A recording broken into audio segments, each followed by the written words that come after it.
Round 2 of Sports Talk up next with your hosts Phil Kornbluth, Will Pelagic, and the Professor Tom Hayes. Don't leave us hanging. Join the show, 800-956-7266.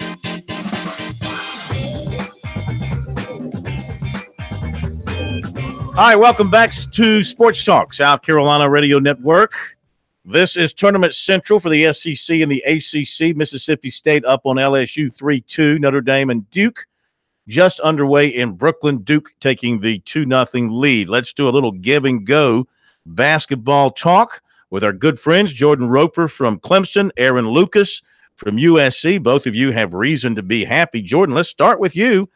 Tigers get it done today, and they, for the most part, they played like the number 4 seed in the ACC tournament. A little slow out of the gate. They got it going big time, opened up a cushion, and then, did enough down the stretch to win. Yeah, it was a good win. Carry that momentum into the next game. A big one against Virginia. Probably, the best team in college basketball right now.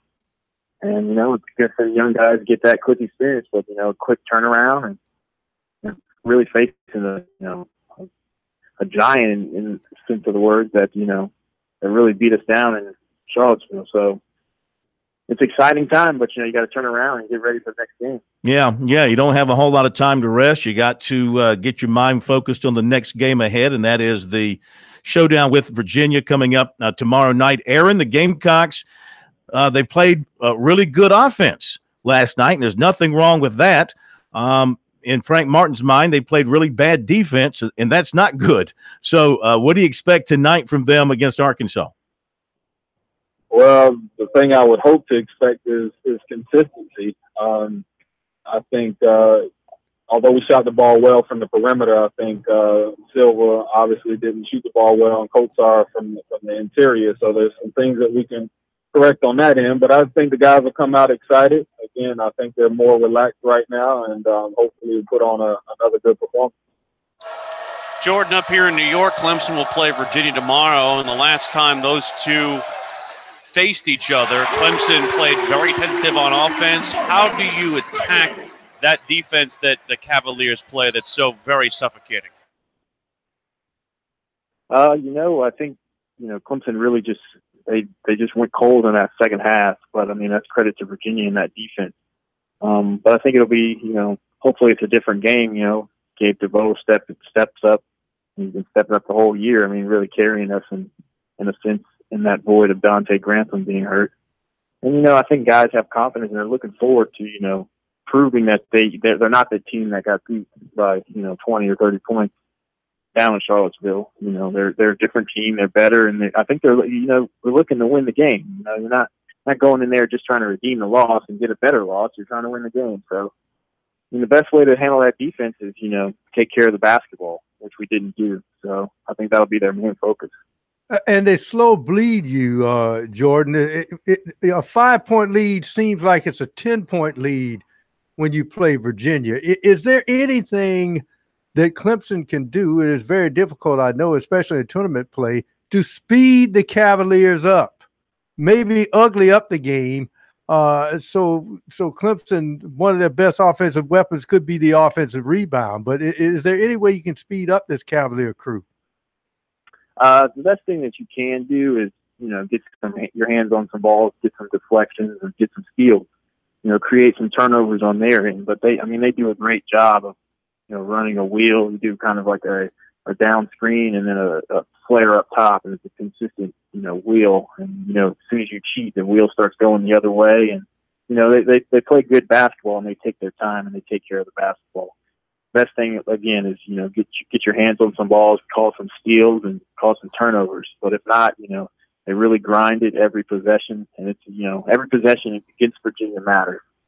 So they really slow down the game. And, the best thing that you can do is try to cause some, chaos on the defensive end. Give and go with Jordan Roper and Aaron Lucas here tonight on Sports Talk. Aaron, as far as the Gamecocks' performance last night, what did you take from the offensive side of things? A really good night shooting the 3-ball. Silva extremely active inside, drawing a lot of fouls. As a team, didn't shoot free throws all that well, but they got plenty of attempts. What did you see from them overall offensively? Well, I think offensively they were able to settle into the zone Ole Miss was playing, and once one guy seemed to get going, particularly Justin Minaya, when he got confident shooting the ball. I think the rest of the team really found a boost out of that because obviously Justin, as a freshman, has been a little bit inconsistent this year. But I think with Frank Booker, the way he's playing, and Silver, the way he's been playing, I think not both, I think the entire team was looking for somebody to help with that production. So I think once one guy got going, everybody else felt confident. Again, with the free throw situation, if that team last night shoots the ball that way, they're able to knock that free throws. And it's interesting. Brad Brownell kind of had to go into his bag of tricks. 17 and 13.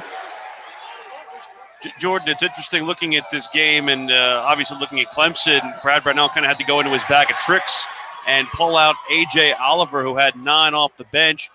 How surprising was that performance? And just from your dealings with the coaching staff, what do they think of this young man? I mean, he's a great player. I mean, he has the potential to be, a good shooter, good scorer for Clemson. Dr. Smith is the women's basketball coach. That's her son. Coming out of high school, he's a scorer. And, I think that has to do a lot with, what he's doing in practice, his focus in walkthroughs, his focus in film, and, just the energy that he brings in practice. I mean, again, we watch the games and we judge what, we see on the game film, but, coaching staff sees these guys every day. And, sometimes some guys have higher energy, more, positive energy and, just playing well in practice and they get a chance. And today was a good example of that, of, Oliver getting in, stepping up and making the shots that he did. Yeah, you're right, because Clyde Trapp had kind of been that guy coming off the bench, and he didn't play today, and Oliver got in there and got 8 minutes and delivered 3 baskets. And Jordan, if Clemson wins tomorrow, it'll be their 3rd trip to the ACC championship game. 62, I forgot about 62, a little bit before my time in terms of paying attention. And then 2008, and they're trying to get back there in 2018. So, what would it mean to the program to get to the championship game and then, things go well, win the whole thing? I mean, it'd be huge for the program. It'd be huge for Coach Brownell. I mean, this is a guy that at the beginning of the season, I mean, people thought he was on the hot seat. People, ready to get rid of him, ready to fire him. And, really the pressure's on the team, to perform. There's not a lot of expectations. And, from them going to be picked 13th to be picked to finish 13th and then finishing 3rd and then going to the ACC tournament and then winning it. I mean, that'd be huge. It'd be huge for the brand of Clemson basketball and, also huge for the state, in my opinion. I mean, that's the best conference in basketball in the country. So I think it'd be a huge deal.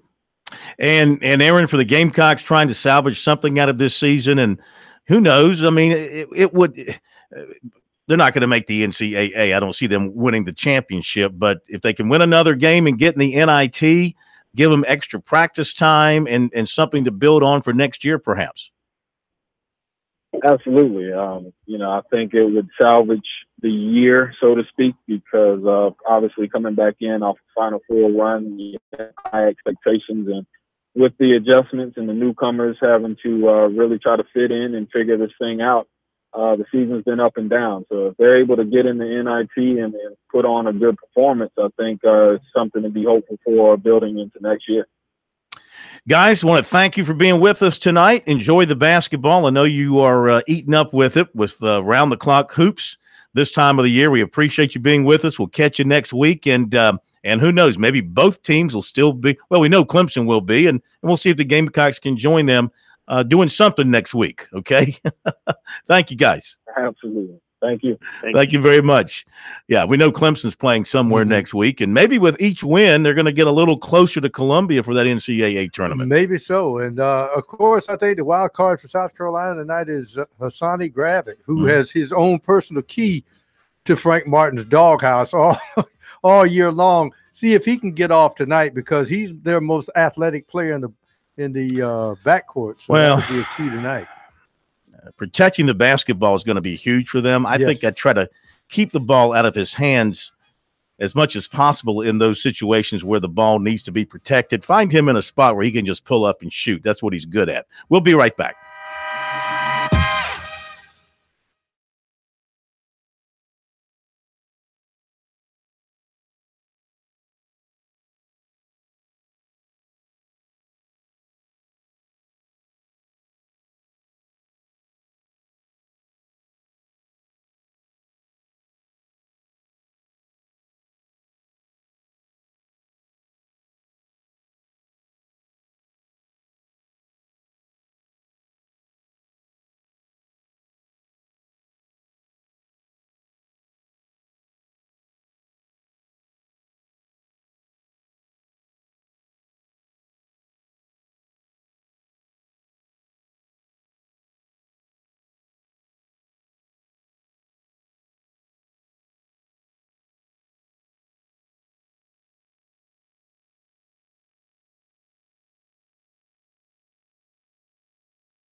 These guys, they never sleep. Check them out on the web at SportsTalkSC.com. Now, more of Sports Talk on the South Carolina Radio Network. Welcome back to Sports Talk, South Carolina Radio Network. Will Pelagic back here at the Barclays Center at the ACC tournament. Right now, 9:42 to play in the opening half of the first game of the night session in the ACC quarterfinals. Duke with a 32-21 lead on Notre Dame. Grayson Allen has 15 early points for Duke. And yes, up close and personal, he still does look like the person with the most punchable face on earth.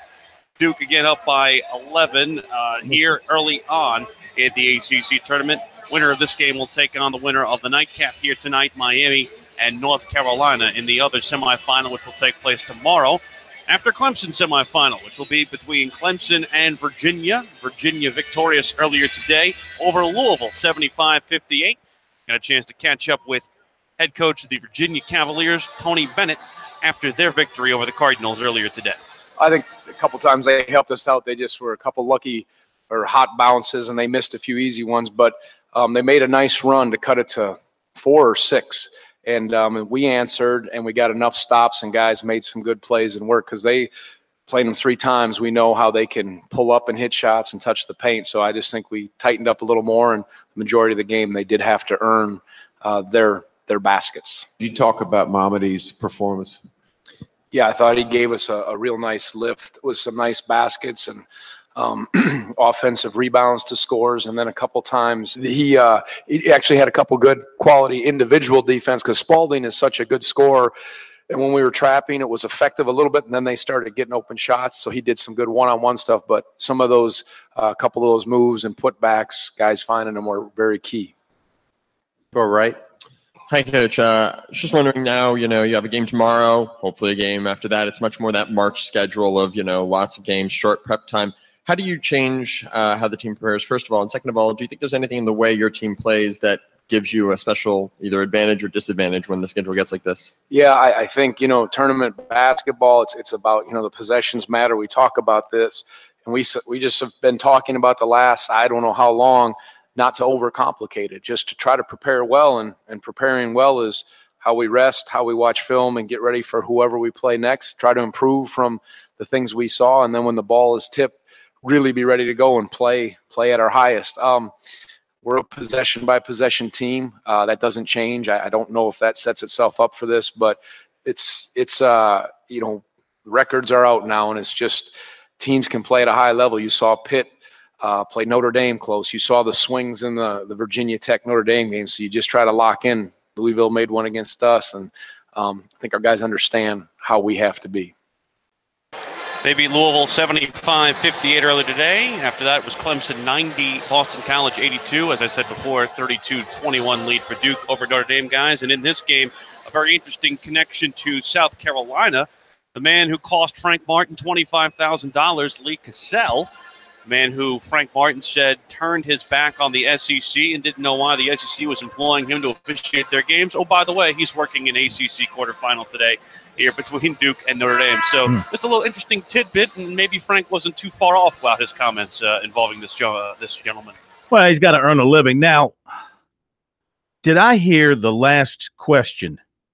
Did the questioner, the person who has a media badge, supposedly a journalist for some outfit, did he say in the middle of his question talking about Virginia winning and moving forward to the championship game, did he say, hopefully another game? Did I hear that?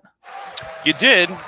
Something about these schools that wear orange and fanboy media. Who knows? I mean, I'm serious. I am absolutely serious. The moderator, the media people there at the ACC, he should have been ejected.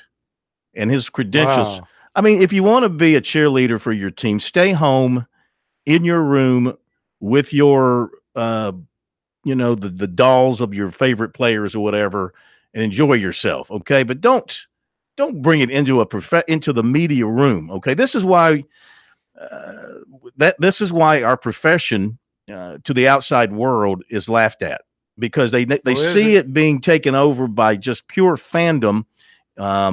God, I cannot stand. I'm glad I wasn't there. I might have thrown something. Here's the thing. you can use that word if you say, now, what about your team's conditioning?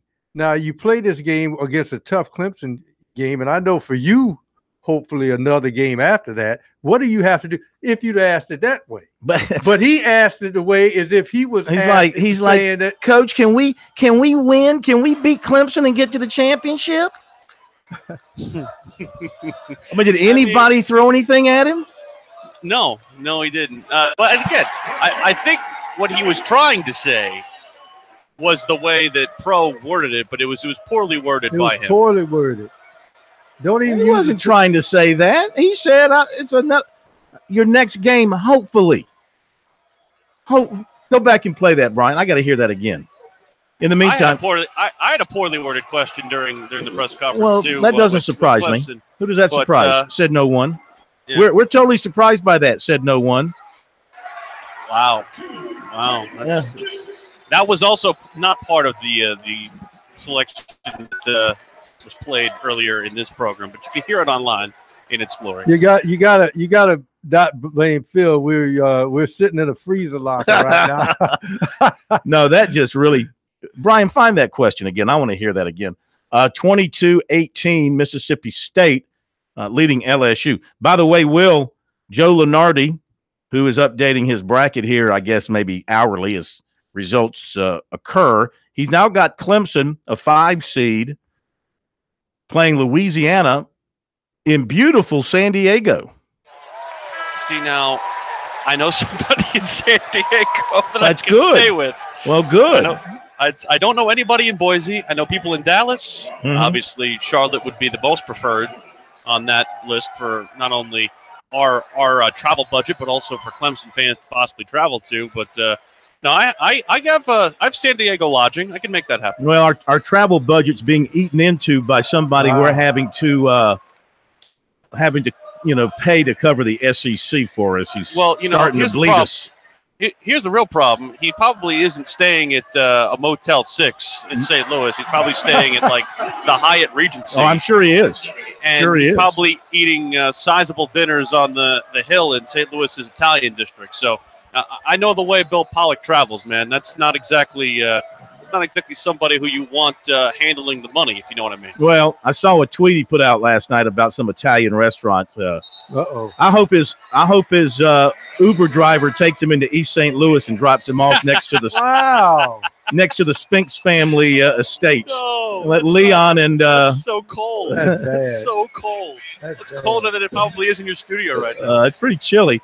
All right. He also, Lunardi has Charleston as a 14 seed playing Tennessee in Dallas. Play that question for me again, if you got it. Brian, I just want to hear it one more time. All right. Yeah. Hi, Coach. Just wondering now, you have a game tomorrow. Hopefully a game after that. It's much more that March schedule. Yeah, stop that. There was hopefully a game tomorrow. But I'm saying. Bull crap on both of you. No, there's no. No, we didn't say it was. We said it was poorly worded because I think that's what he was trying to say. Don't think for him. Seriously. Because on the other end, against you, you're looking for that sort of crap. And I'm just listening to the press conference. I'm minding my own business here in Columbia. You're looking for enjoying the press conference, and you got a fanboy sitting in there, asking a question, rooting for his team in the press room. That is unacceptable in this business. Apparently That is not. For those who care about our business, it's unacceptable. Okay, unfortunately, too few care anymore. God.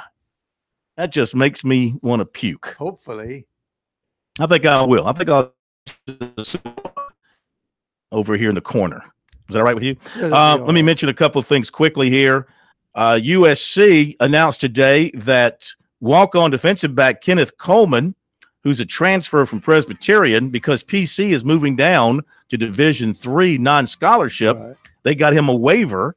He's going to be eligible to play this year. And he's a pretty good player, they say. Also, Marco Coleman. Ray Tanner announced today a football season ticket's going to cost you $50 more at USC, an average of $7 more per home game. Total price of a season ticket going to $415, average price of about $60 per game. Of course, each game is priced differently depending on the opponent. Back in a moment.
5:31 to play in the opening half here at the Barclays Center. Duke with a 37-31 lead on Notre Dame. The Irish, after a slow start, have gotten themselves into the game. 8 points from Bonzi Colson of Notre Dame. 17 for Grayson Allen of Duke. Also Marvin Bagley III with 9 points for the Dukies. Again, winner of this game will take on winner of North Carolina and Miami. It'll be the second semifinal tomorrow, following, of course, Clemson and Virginia, which is the first semifinal tomorrow at 7 o'clock here in Brooklyn. That's what's going on here in New York. We head to St. Louis and Bill Pollack. Did we not pay the phone bill? Did we not pay the phone bill? Apparently not. So Bill Pollack is not with us. Well, send it back to Corn. All right, we had him. We had him there for a second. I think we accidentally dropped him, so we'll get him back on the line here. That literally was the funniest about a radio I've ever done. Literally was the funniest thing I've ever done. Yeah, I think that most people would concede based on hearing you for 7-8 months. That's probably about as funny as you can be. Take some lessons from your sister while you're up there. I had to miss her gig tomorrow because of Clemson. Now you realize that. You mean the Tigers messed up your schedule? You should have told in your questions to Coach Brownell. You should have said, Coach, can we not win this game so I can go and see my sister's performance? I should have said, hopefully you're not playing tomorrow when I saw him on Tuesday. That's what I really should have said. All right. By the way, they did something funny. I want to point this out. At their hotel, I won't reveal which one it is, but they have the help wearing Clemson gear. Oh, that's nice. I mean, Clemson money spends well. I don't know if that's something. I mean, I actually have seen that a couple times. They probably don't like teams. Being called the help either. They probably, prefer being called the people. The people in the hotel, the hotel staff, right? The staff people, not the help. All right, listen. Let's try it again. Throw it out. Throw it out. Let's go to St. Louis and Bill Pollack. Hello, Bill. Hey! Finally, I worked this time. Yeah, right now we've got the first game of the evening session taking place, and we've got just under 5 minutes to go in the first half, and Mississippi State right now is up by 10, 33-23. But Lamar Peters having a great game so far, 13 points for the Bulldogs. He's hit all 4 of his 3-point attempts. So right now they're cruising along. They're in pretty good shape. And then, of course, later tonight we've got the big matchup that we're all looking forward to, and that's South Carolina and Arkansas. Yeah, when you do the post game with Coach Martin and they win tonight, let's say, would you please ask him a question, and would you say in that question that hopefully you're going to win tomorrow so you can get into the championship? Would you ask it in that style? That sounds like the Phil Kornbluth stuff. You know what? I chickened out. I was going to, because I want you to introduce yourself, and I was going to say from the Phil Kornbluth show, and because I know he wouldn't recognize me, but I figured he'd recognize your name, and then I thought, well, I don't know how well that'll go over for me, though. No, that's okay. That's fine. Just do me a favor. Leave my name out of everything. Yeah, just leave my name out of everything. That's fine. Your name will come in it because he'll look around. Where's Phil? I'm here in Columbia, and I'm doing fine. Thank you, Bill. Have a good night, and we'll look for your stuff at SportsTalkSC on Twitter tonight, and, of course, your coverage on our website, SportsTalkSC.com. Yep, sounds good. And of course, thank you. And, of course, this first game is the team which is the poster child this year for having a cupcake schedule in Mississippi State, who in my mind, talent-wise, should be in the big dance, but may not get in because of the cupcake non-conference schedule. All right, it's Thursday night. Time for a visit with the money coach, Fran Halloran, here on Sports Talk. Good evening, Coach. How are you? Hey, Phil. Good evening. How are you guys this evening? Man, we're doing great. We're doing great, and I hope you are as well. We've been talking with you, of course, about a lot of football-type stuff, and now we've got, the biggest money maker of them all, the NCAA basketball tournament commencing here next week. People don't realize, Phil, that NCAA basketball is by far and away the top revenue getter for the NCAA. I mean, by a long, long margin. We jokingly talk all the time about college sports being worth billions of dollars. Well, it's absolutely true now. The NCAA, for the first time in its history, topped $1 billion in annual revenue last year. $1 billion in annual revenue. And that is just, that's unfathomable how much money that is. It's $1 billion. And the truth of it is, it's only going to increase. There will come a time very shortly where they'll make $1 billion just off their television rights. Just off their television rights, $1 billion a year. Let me break this down for you for just a minute. $817.5 million in TV rights right now. Turner owns the rights. It's $10.8 billion over 14 years. Massive, massive contract. $128 million in championships and the NIT tournament. That's everything but the TV associated with March Madness. 47.1 in investment income. As a financial advisor, as a financial coach, this is the one that really interested me. They make $47.1 million a year just off their investment income. And it might surprise a lot of people to know that they invest in debt and equities, in particular mutual funds, the same thing that most mom and pop investors invest in, which is unusual because you'd think an entity this large that is a nonprofit may not get as aggressive as that. $26 million from the sale of LLC they own, $19.9 million in sales and services, $6.7 million in contributions and facilities revenue. So have any of you guys ever been up to the NCAA headquarters in Indianapolis? I have not. Okay. I've been there a number of times because my daughter has been in national swim meets up at IUPUI. Okay. That facility is incredible. And 20 years ago, roughly, Indianapolis gave the NCAA a sweet deal to be there. So they're making about $2 million a year just off real estate revenue. Another $16 million in flow through. I mean, it's a money-making endeavor. Now, truth be told, they spend almost all of it. They give it back. I got to give them props for this. $560 million. Well, really, it's more like $673 million back to Division I schools, $42 million to Division II, $28 million to Division III, $181 million on association programs, and $38 million for management. But here's these last two items, and this is what I really, really want people to realize. That they operate on $103 million in revenue every year. There's 500 employees at the NCAA headquarters in Indianapolis. They employ 500 people.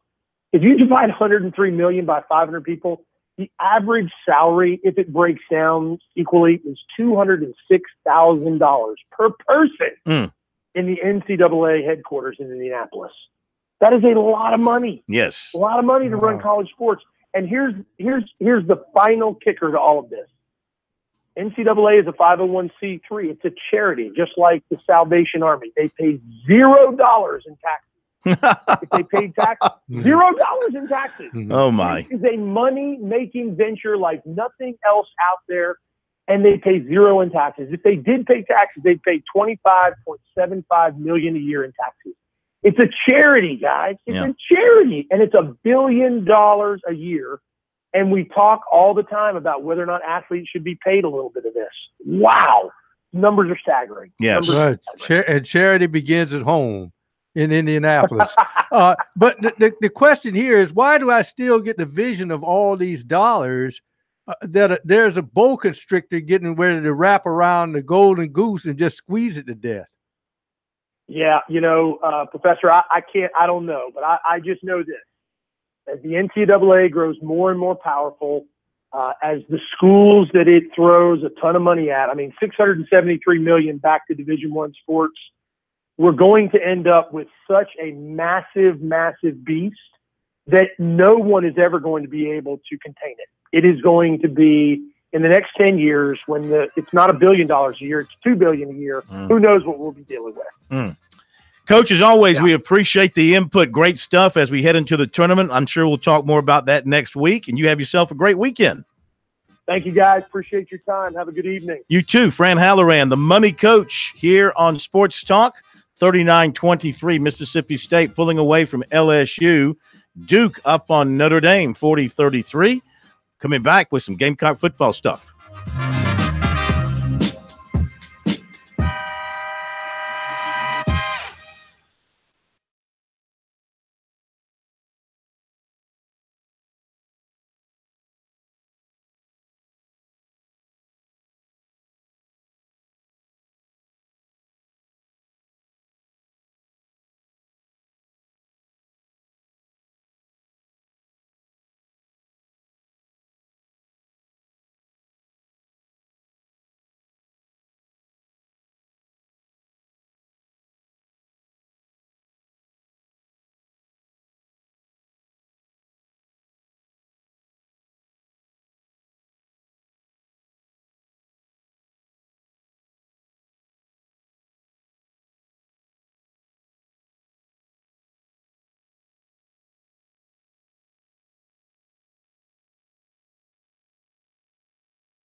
Sports Talk is the sports talk show of Main Street, South Carolina. From the coast to the mountains, we cover it all.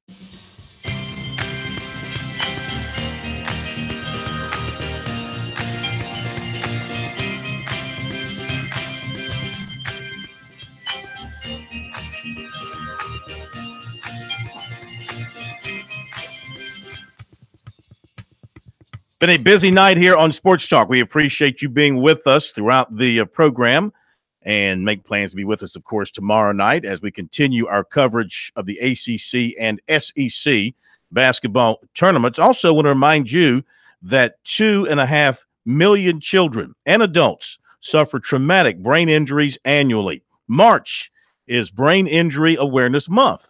And to learn more and to help the Brain Injury Alliance research, educate, and advocate for survivors of brain injury, you want to visit their website, which is www.biaofsc, Brain Injury Alliance of SC.com. Check it out again. That's www.biaofsc.com. All right. Want to tell you about some Gamecock football stuff. The Gamecocks practiced again this morning, and then they took their break. They are now on spring break. I guess actually spring break for the school begins tomorrow. This was the last practice for the team before going on spring break. And special teams coach and linebackers coach Coleman Hutzler met with the media today. He talked about his special teams at the beginning of the conversation. Very pleased with where things are in the punting department with Joseph Charlton. And as far as the place kickers are concerned, competition is ongoing. Parker White, the other guys on the roster who are there this spring, the transfer from Kent, who he couldn't talk about. There will be competition on through the spring and into the fall. And of course, it's simple for a place kicker. Just make the kick. The guy that's making the kick will be the guy who is going to be kicking in a game. Very pleased with Parker White and his kicking off because he said only 18 kickoffs were returned against the Gamecocks all season. Also talked about how frustrating it is. You know, they coach these players on punt returns not to take punts inside the 10-yard line, not to back up, put your heels on the 10. Now he says with today's players, it's like you got to back them up to like the 8. And also because punters are now so good at killing the ball inside the 10, you'd rather him catch it at the 10, he said, than let it bounce and be down at the 1. But it also, of course, can lead to some real drama when you make a mistake and fumble the football or it bounces off of you or something like that. As for his linebackers, that was the other part of the conversation, and he feels very good about his group, especially having Bryson Allen Williams back for another year and got a chance to use him in a number of different ways. Bring it, and you better bring it, and you better bring it too. Bring it, and you better bring it too. He's rapping now? No, that's pretty good. That's pretty good. He's got a pretty good little beat going there. All right, obviously we're having a computer glitch, which seems to happen with our new computers here way too often. I have a way of fixing a computer glitch. It's called a hammer.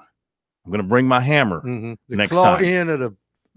No, I use the other. I use the heavy side. Oh, okay. I mean, when I want to fix something, I really want to fix it. All right, let's try it again. Here is Coach Hutzler talking about his linebackers, beginning with Bryson Allen Williams. You know, both playing Sam, playing Buck. You know, Bryson can give us a ton and a bunch of versatility. And you know, talking about our guys inside. I mean, Sherrod Green steps in, guy that played last year. He's learning both, playing both Mike and Will. And Eldridge Thompson's a junior college guy that's now got a year under his belt and really needs to have a great year for us. So we feel good about it. Got to keep creating depth, and Sendo Lewis being a mid-year guy, I'm sure there's days he's regretting that a little bit, but it's a great opportunity for him to come in and get a bunch of reps and learn how we do our business, how we practice, how we compete, how we meet. I mean, just how we do everything. So it's awesome. And even having Ernest here, he can't practice, but he's in every meeting. He's at every walkthrough. He's a really smart kid that's going to absorb a lot even without the reps. What did you see out of Crescendo that made you want to recruit him and bring him in? I went to a spring practice at Deerfield Beach, and I saw a 240-pound grown man run around and hit everything that moves, and that's what you need at linebacker. So he was an impressive kid on tape.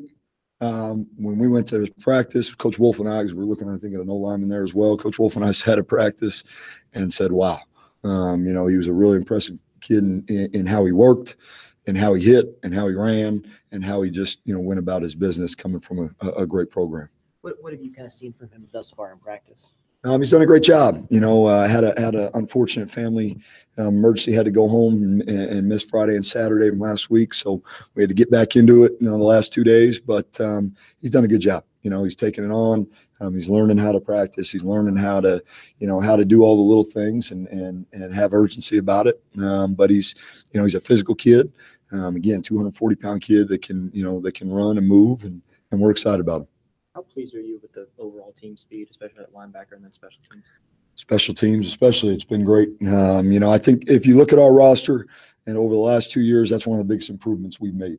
Is really flipping the team speed, and you look at our improvement on kickoff from a year ago. You look at our punt coverage. Those things really show up in those units. I think we got a core of linebackers that can really run, and T.J. Brunson and Sherrod and Eldridge, and we had those guys in camp, and we saw what they can do, and they've now obviously brought it to here and done a great job. Skill set wise, what makes Eldridge maybe a little different from some of the other guys you have? He's a guy that can cover, can play out in space, can do a lot of things, but Sherrod can too. And I mean, TJ, when he was a freshman, played a little bit of Will Dime, in the Birmingham Bowl. So, all three of those guys really can do a lot for us. They can blitz, they can cover, obviously play in the box and fit the run and do all the things we ask him to do. What does TJ mean to this team from a leadership standpoint? He's the voice, he's the voice of our team. He's the voice of our defense. He's a guy that, every day you know what you're going to get. And that's toughness, that's effort, that's a relentless mindset to go out and compete and win.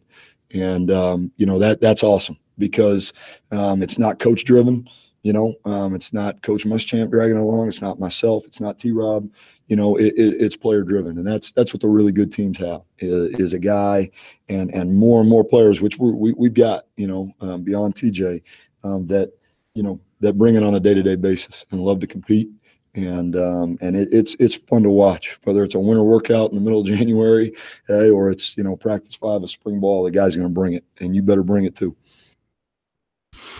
All right, there you go. Coleman Hutzler, USC linebackers coach. Yeah, I like the look of their linebacking group and the returning top 3 guys. And actually, you throw 4 in there with Thompson, and then you factor in the freshman they're very high on, who is going to come in and give them some immediate backup there. Yeah, like the look of that linebacker group. All right, it's funny how they have what they call the weak linebacker, the will linebacker. So the weak member of our team, we go to Will. I'm just kidding. Hopefully. I know you don't handle things like that, Will. I'm just kidding. Well, hopefully. If I'm the weak linebacker, I don't know. I don't want to know who the strong side linebacker is because it's certainly isn't you. Oh, wow. What you got? 41-37 at the half here in Brooklyn. Duke actually closed the half, missing its last 6 field goals and held without a field goal for the final 4:05. So Notre Dame, much like yesterday, after being down early to Virginia Tech, they have crawled back and made this a ball game. It's a 4-point game here at the half. Grayson Allen with 17 points. Marvin Bagley the third with 10 points. Monty Colson leads the Irish with 10. But most importantly, Corn, not only is Red Panda back, but she is well, and she did not drop a ball at halftime. Good for her. Unlike what you saw at Little John, because she's got the new unicycle now. I will say this.